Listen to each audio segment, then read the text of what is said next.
Me aktivitetet të ndryshme, sot në mbar botën shënohet dita ndërkombëtare e paqes.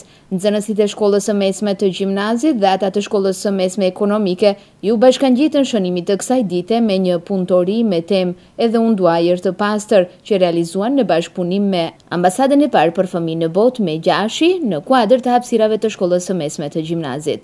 Valentina Shterovska, profesore e shëlendës së kimis në gjimnazin e Gostivarit, tha se nxënësit gjatë ditës së sotme patën rastin ta ndjekin filmin Mushkëritë e bardha dhe të zeza, pas çka në kuadër të punëtorisë ata shënuan mesazhe dhe vlerësimet e tyre mbi rëndësinë e ajrit të pastër. Ovdje vo gimnazijata vo Gostivar, ovoj den që go obeležime sorabotilnica na tema "Ja sakam čist vozduh". Sot është 21 shtatori, dita botërore e paqes. Këtë ditë ne në gjimnazin e Gostivarit e shënojmë me një punëtori me temë "Edhe unë dua ajër të pastër" në kuadër të projektit Arsim paqësor të Ambasadës së parë për fëmijë në botë me Gjashi.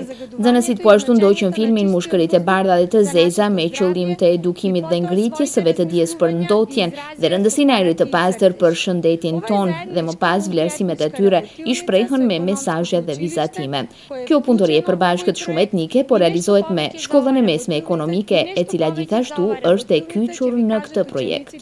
Ndërkaq nxënësit pjesëmarrës në shënimin e ditës së paqes thanë se qëllimi i këtyre aktiviteteve është vetëdijësimi dhe ndërgjegjësimi i nxënësve në kontributin për ajër të pastër dhe përgjegjësia individuale e tyre mbi këtë çështje. Sot në ditën ndërkombëtare të paqes, Ambasada e parë e fëmijëve Marshi në bashkëpunim me koalicionin O2 organizon marsh ajri pastër, ndërsa ne si Shkollë e Mesme Ekonomike në bashkëpunim me Gjimnazin e Gostivarit jemi përkrahësit të këtij marshi.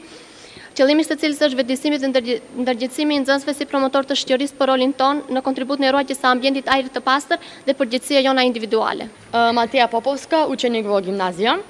Ne sot shikuam filmin Mushkëritë e bardha dhe të zeza, i cili me të vërtetë na bëri të mendojmë dhe të shqetësohemi mbi atë se ndotja e ajrit është e dëmshme për shëndetin dhe ne sot solidarizohemi me njerëzit që jetojnë nëpër qytetet ku ndotja është për 20 herë më e lartë se e lejuara. Ndryshe, dita ndërkombëtare e paqes është themeluar nga Kombet e Bashkuara.